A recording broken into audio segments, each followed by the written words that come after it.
Bem-vindos e bem-vindas a mais um episódio do InaCast. Hoje damos continuidade ao ciclo Entrevistas com Inovadores. Esta rubrica do INA consiste num conjunto de entrevistas a profissionais dos setores público, privado, social e da academia, nacionais e internacionais, e visa partilhar o conhecimento, as ideias e as práticas de pessoas que, em diferentes domínios, contribuem para a capacitação, para a inovação e para a transformação da administração pública, de forma a se responder efetivamente aos desafios do presente e do futuro. A entrevista de hoje é dedicada às temáticas da inovação colaborativa e transformação organizacional e será conduzida por Cláudia Costa, professora adjunta na Escola Superior de Comunicação, Administração e Turismo do Instituto Politécnico de Bragança, que estará à conversa com António Bob Santos, vogal do Conselho Diretivo da Fundação para a Ciência e Tecnologia. No mundo onde a inovação se torna cada vez mais uma forma de atuação sobre a incerteza, como pode a administração pública em Portugal navegar nestes contextos voláteis, incertos, complexos e ambíguos? Quais são os desafios que enfrentamos e quais as soluções criativas que podemos criar e também adotar? Neste episódio, vamos mergulhar no âmago da inovação colaborativa e da transformação organizacional, explorando como as parcerias e o conhecimento estão a moldar um novo horizonte para o serviço público. Junta-se a nós, nesta conversa, o Dr. António Bob Santos, vogal do Conselho Diretivo da Fundação para a Ciência e a Tecnologia, que promete desvendar respostas a estas questões essenciais. Dr. António Bob Santos, muito bem-vindo ao InaCast. Obrigado. E para começarmos a nossa conversa, vamos falar sobre o papel da inovação aliado à criação, à transmissão e à difusão do conhecimento. E gostaria de começar por lhe perguntar, na sua opinião, quais são os principais desafios que Portugal enfrenta atualmente em termos de inovação? Muito obrigado. Bem, antes de mais, queria começar por dizer que nos últimos anos, nomeadamente nas últimas 2 décadas, Portugal deu um salto enorme em termos de capacidade de inovação. Nós há 20 anos tínhamos poucas entidades do sistema científico e tecnológico a fazer investigação, havia poucas startups, poucas spin-offs. Hoje temos um sistema mais complexo e mais diversificado. Temos entidades que não existiam há 20 anos, entidades que colaboram com o ensino superior, mas também colaboram com as empresas. Temos novas entidades empresariais a nascerem a partir do sistema científico, spin-offs, o que também não havia há 20 anos. E temos uma rede diversa e dispersa um pouco por todo o país. Hoje vamos a Bragança, vamos à Guarda, vamos a Évora e temos entidades que fazem investigação e colaboram umas com as outras, o que mostra que o panorama atualmente é muito diferente do que havia há 20 anos.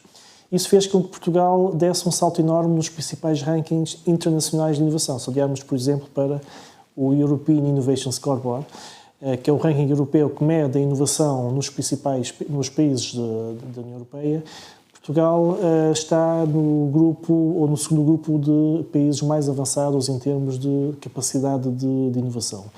Agora, apesar disso, Portugal tem alguns atrasos ainda significativos em relação a alguns países, nomeadamente em algumas áreas estratégicas que têm a ver com a colaboração entre quem faz investigação e quem usa a investigação, ou seja, aquilo que chamamos a valorização do conhecimento, que é uma área essencial onde nós, a FCT, mas também outras entidades públicas têm colaborado a tentar perceber como é que se pode criar valor no conhecimento, na investigação que é produzida no sistema científico e tecnológico, como é que se podem promover as redes colaborativas.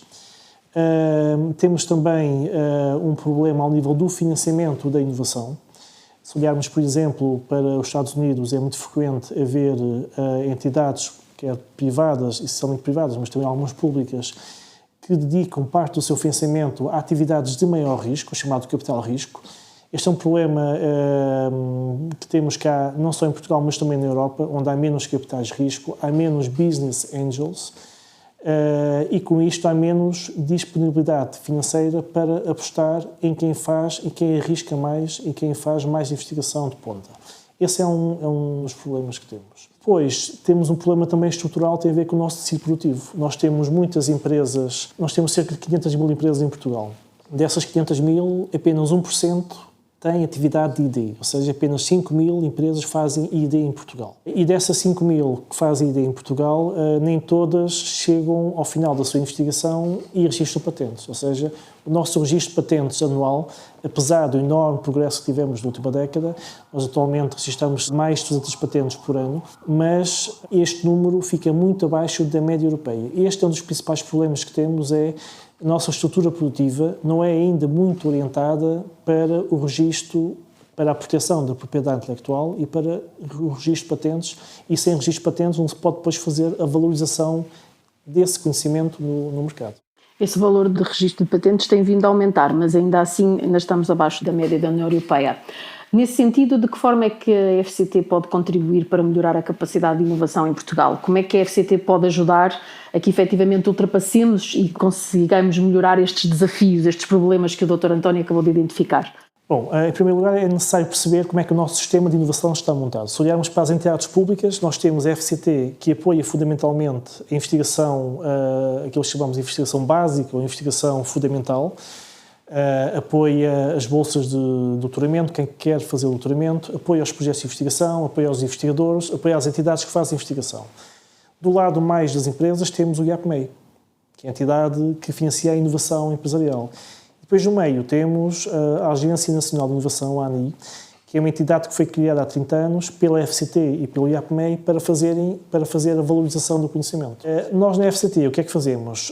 Nós financiamos a ANI para que a ANI faça esta ligação entre a indústria, entre as empresas e o sistema científico, mas também procedemos à capacitação de quem faz a investigação. Ou seja, aqui o nosso objetivo principal na FCT é fazer com que as unidades de investigação, os centros de investigação, tenham cada vez mais condições para fazer investigação, para contratar investigadores, para desenvolver projetos de ID, de investigação, mas também para que possam fazer isso cada vez mais em articulação, quer com as empresas, mas também com entidades internacionais. Aqui o nosso objetivo também é promover a internacionalização do sistema científico e tecnológico. Como referi há pouco, o nosso sistema é muito diferente há 20 anos, temos um sistema hoje mais internacionalizado, mas é necessário ainda aprofundar ainda mais essas relações externas, quer com países mais avançados tecnologicamente, como os Estados Unidos, ou mesmo na Europa, outros países avançados, mas também em outras zonas, áreas geográficas. Por exemplo, se olharmos para Singapura, é um dos países mais avançados do mundo em termos de valorização tecnológica. É um exemplo onde as universidades registram muitas patentes e nós, por exemplo, com Singapura ou com o Japão, podemos também fazer parcerias para que esses exemplos possam depois também ser ou servir de inspiração para as nossas universidades. Ou seja, aqui o nosso papel da FCT é, por um lado, capacitar as nossas entidades, os nossos recursos humanos, mas também, através de outras entidades, como a Agência de Inovação, fazer com que haja instrumentos para valorizar esse conhecimento. Aproveitando a sua deixa relativamente às redes e às parcerias, falarmos também um bocadinho sobre a importância do papel destas redes e destas parcerias na promoção da inovação colaborativa e da transformação organizacional. Como é que as políticas públicas, na sua opinião, têm contribuído para uma maior colaboração entre a academia, a indústria e o governo na área da inovação, e também qual tem sido o papel da FCT neste processo?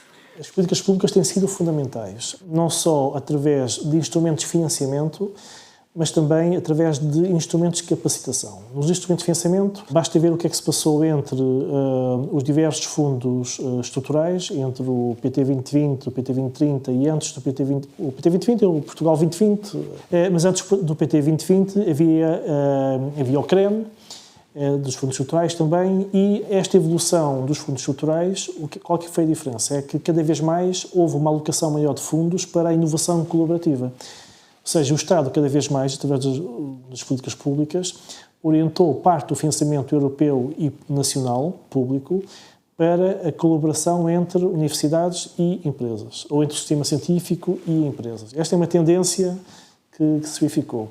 E se olharmos para os dados, mostram isso mesmo, ou seja, entre o CREN e o PT 2020, houve 3 vezes mais financiamento a projetos colaborativos, o que mostra bem a apetência também e a disponibilidade, quer das empresas, quer do sistema científico, para colaborar. Mais recentemente tivemos um instrumento, e temos um instrumento muito importante, as agendas mobilizadoras, não do âmbito dos fundos estruturais, mas do âmbito de outro instrumento europeu, que é o PRR, que é gerido aqui em Portugal, e é um instrumento apenas orientado para a inovação e a investigação colaborativa, ou seja, são grandes consórcios de entidades, que envolvem, em alguns casos, 30, 40 ou 50 entidades que colaboram para investigar um determinado tema e para chegar ao fim com novos produtos e novos serviços. Este é um exemplo concreto que envolve à volta de 3 mil milhões de euros de financiamento público, que vai alavancar mais de 15 mil milhões de euros de investimento no total e que vai dar origem a muitas centenas de patentes, à contratação de doutorados, ao aumento das exportações. Isto é um bom exemplo de inovação colaborativa. Queria apenas referir 2 instrumentos que nós temos estado a trabalhar na FCT em articulação com outras entidades para promover também a inovação colaborativa, além das agendas mobilizadoras, onde a FCT também participa. Um tem a ver com a criação, há cerca de 7 anos, dos chamados laboratórios colaborativos, ou as CoLab, que são entidades criadas de raiz por entidades empresariais e entidades do sistema científico. Foi muito impulsionada pela FCT, aliás, a FCT faz o reconhecimento e dá o título de CoLab a estas entidades, e o objetivo é desenvolver agendas de investigação a médio e longo prazo, ou seja, para dar um exemplo, Portugal tem problemas na área das florestas, na área do ordenamento do território, ou na área da saúde, da investigação biomédica, e a FCT o que fez foi atribuir o selo de CoLab a entidades que, de forma colaborativa, dizem: nós vamos resolver este problema que Portugal tem. Estes laboratórios colaborativos têm sido muito importantes porque estão espalhados um pouco também por todo o país. Bragança, por exemplo, tem o MOR CoLab, que é um laboratório na área de investigação da montanha, que é um tema muito, muito interessante. Também tem contratado, tal como outros CoLabs, pessoas muito qualificadas para as zonas do interior, ou seja, é também uma iniciativa de inclusão através da inovação e através da investigação. Esta iniciativa é atualmente gerida pela ANI, mas é a FCT que faz e que atribui o título de CoLab.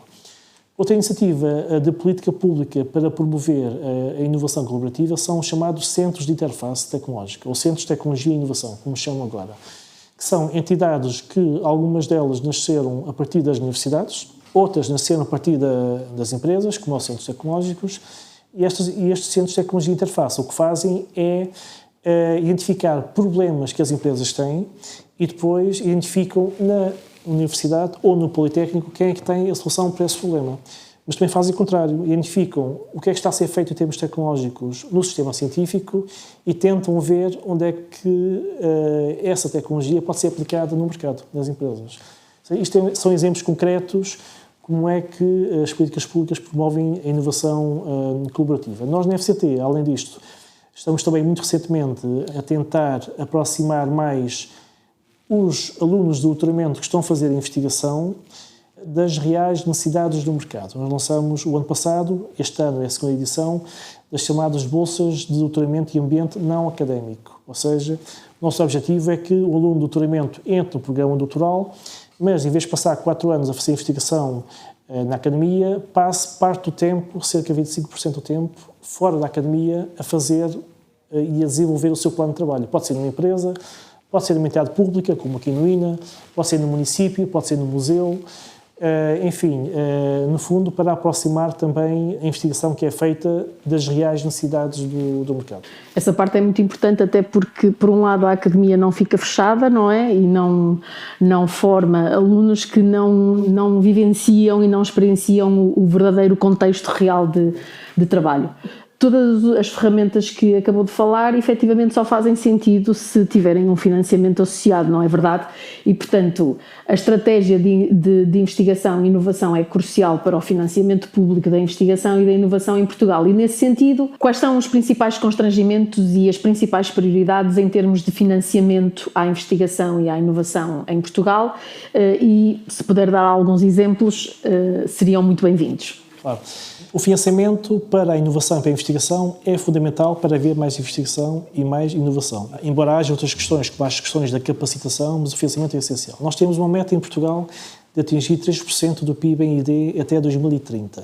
dos quais 2/3 assegurados por empresas e 1/3 por entidades públicas. Nós, neste momento, para ter um exemplo, para dar uma ideia, no ano passado atingimos 1,73% do PIB em ID, dos quais 1% é assegurado por empresas e 0,7% por entidades públicas. Significa isto que, no espaço de 7 anos, vamos ter que duplicar o esforço que as empresas fazem atualmente em ID, mas também o esforço público terá que passar de 0,7% para 1% do PIB. Isto significa que nos próximos 7 anos vamos ter que garantir vários mil milhões de euros no sistema, novo financiamento que irá ter que haver para estas áreas. A meta dos 6% não é um fim em si mesmo, mas é um objetivo que mobiliza as entidades públicas e privadas para terem mais atividades de investigação, para contratarem mais doutorados, para registarem mais patentes, etc. É uma meta ambiciosa que nós temos. Na FCT, o que estamos a tentar fazer, tendo em conta as limitações que nós sabemos que existem no Orçamento de Estado e nos orçamentos públicos para estas áreas, porque é preciso não esquecer que nós gostaríamos de ter mais orçamento para a ciência, assim como a saúde, gostaria de ter mais orçamento para a saúde, etc. Mas aquilo que estamos a tentar fazer é encontrar outras formas alternativas de financiamento, através, por exemplo, dos fundos estruturais. Nós temos o Portugal 2030, com financiamento para a ID, para a inovação, muito substancial, que vai ter que ser executado. Temos o financiamento do PRR, onde há muitos mil milhões de euros para financiar a ID e a inovação, por exemplo, através das agendas mobilizadoras, que é um exemplo.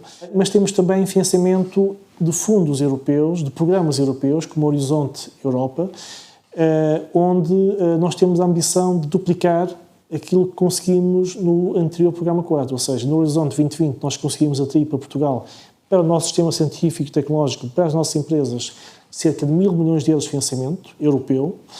A nossa meta é atingir 2.000 milhões de euros de financiamento europeu até 2027, até o final de 2027. Significa isto que temos de ter aqui uma estratégia mais inteligente de diversificação das fontes de financiamento, de forma a aumentar o bolo do sistema em termos de financiamento. Na FCT, além disto, nós estamos também a trabalhar em articulação com outros ministérios para conseguir que dentro dos próprios ministérios haja verbas alocadas para a investigação e para o desenvolvimento. Fizemos isso já com o Ministério da Saúde, fizemos com o Ministério da Defesa, estamos a fazer também com o Ministério da Justiça, com a própria presidência do Conselho de Ministros, através para projetos da Administração Pública, e aqui o objetivo é fazer com que as atividades de investigação e desenvolvimento passem também a ser uma prioridade das áreas setoriais, em articulação, claro, com a FCT. Portanto, envolvendo também outras instituições da própria estrutura da administração pública. Falando agora do futuro, e falando de alguns temas que nos irão acompanhar neste futuro próximo. A diversidade e a inclusão são temas importantes na sociedade atual, como bem sabemos, está muito presente na Agenda de 2030, relativa aos Objetivos de Desenvolvimento Sustentável, nomeadamente o ODS número 4, relativo à educação da qualidade, o ODS número 5, da igualdade de género, e também o ODS número 10, relativamente à redução das desigualdades. Que medidas é que a FCT está a tomar, ou já tomou, para garantir que a inovação seja mais acessível e seja mais inclusiva, beneficiando todas as regiões do país, em colaboração com outras entidades da administração pública? Essa é uma questão fundamental para nós. Mas antes disso, deixe-me dizer que Portugal está muito bem nos rankings europeus em termos de inclusão e de igualdade de género. Cerca de metade dos nossos investigadores em Portugal, aliás, mais de metade são mulheres. Mais de metade dos alunos, quando saem do sistema de ensino, licenciados, são mulheres. Mais de metade dos doutorados em Portugal, todos os anos, são mulheres. E temos cada vez mais mulheres a irem para as áreas que tradicionalmente eram frequentadas pelos homens, as áreas de engenharia, assim mais áreas STEM, ciências, tecnologias, matemática, engenharias. Cada vez mais temos mulheres e jovens raparigas atraídas por essas áreas, o que é muito bom. Ou seja, Portugal está no topo ou dos principais países europeus em termos de igualdade de género, na ciência. Mas mesmo assim precisamos de ir mais longe.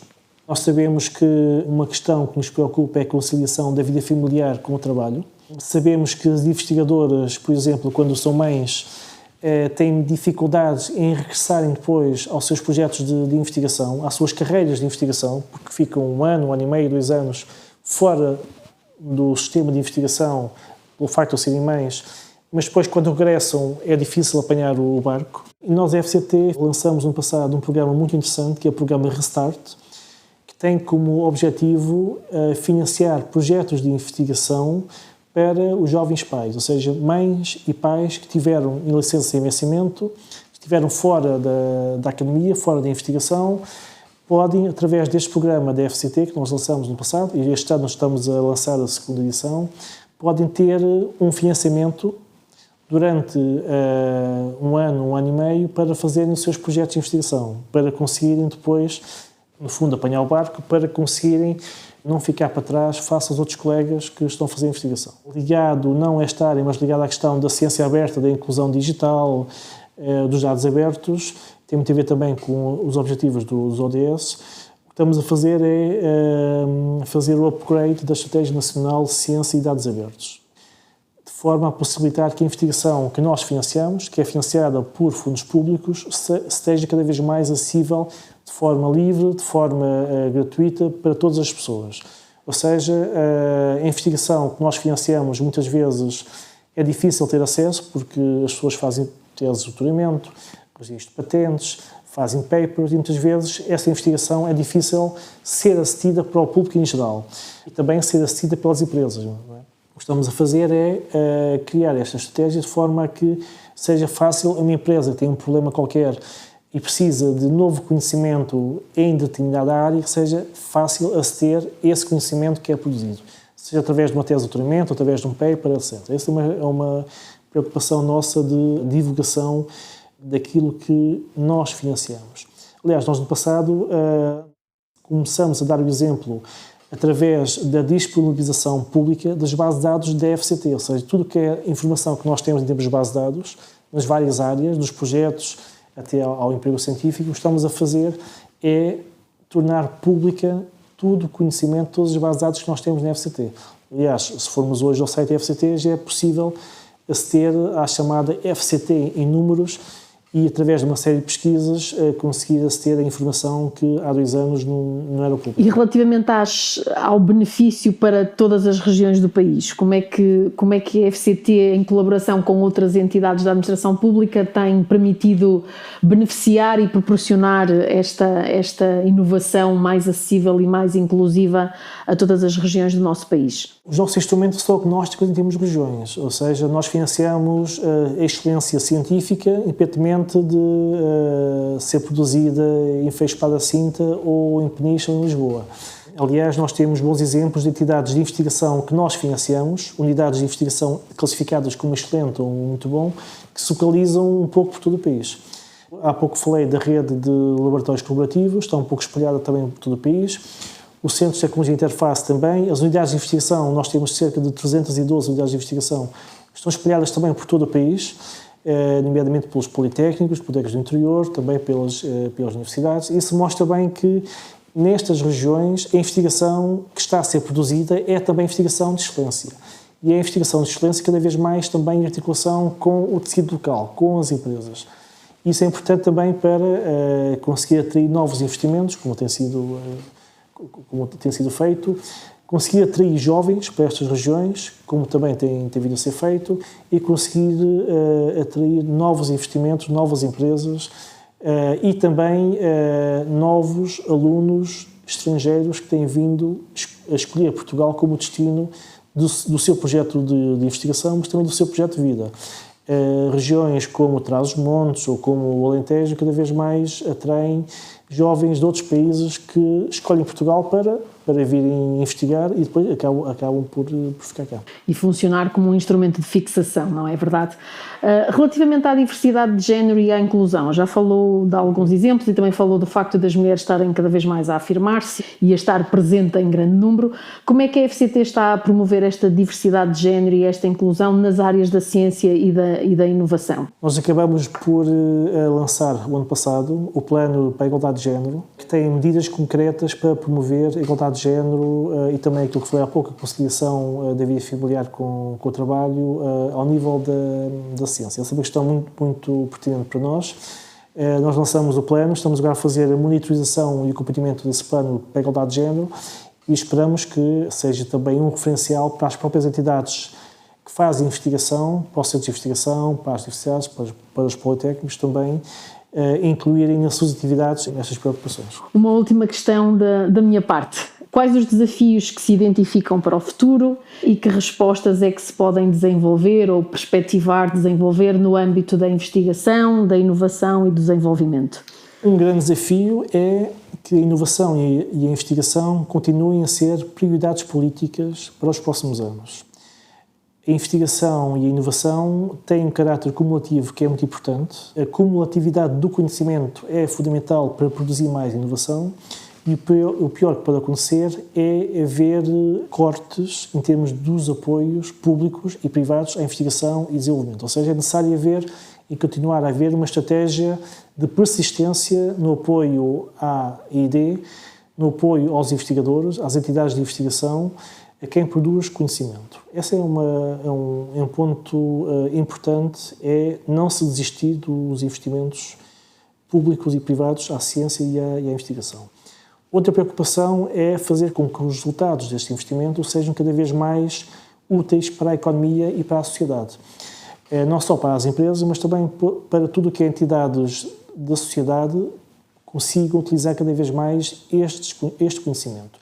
Nós tivemos um caso muito interessante quando foi do Covid, onde mobilizamos o conhecimento que nós apoiamos nas universidades, nos centros de investigação, nas entidades hospitalares, mobilizamos esse conhecimento que nós financiamos para dar resposta a um problema societal, em articulação com as empresas. Isto é um bom exemplo daquilo que nós conseguimos fazer. Depois é conseguir com que tenhamos mais empresas a fazer investigação e com que as empresas que atualmente fazem investigação consigam uma articulação maior com o sistema científico e tecnológico. Temos já bons exemplos, mas, como disse há pouco, temos apenas 5.000 empresas que fazem I+D em Portugal. Das 500.000, apenas 5.000. Nós precisamos alargar o número de empresas que fazem investigação e também levar essa investigação a todo o território. Ou seja, precisamos que haja entidades a fazer investigação em Bragança, em Barcelos, em Porto Alegre, em Lisboa, em Vila Real de Santo António. Ou seja, precisamos que, em termos de capilaridade, a investigação e a inovação estejam presentes em todo o território. Muito obrigada e damos assim por terminada a nossa entrevista, a nossa conversa com o Dr. António Bob Santos, a quem muito agradecemos a disponibilidade para partilhar a sua experiência e para refletir também connosco sobre os desafios da gestão do serviço público, que efetivamente o que é mais certo é que será sempre incerto e que exigirá sempre uma maior capacidade de resposta da nossa parte. Muito obrigada. Obrigado.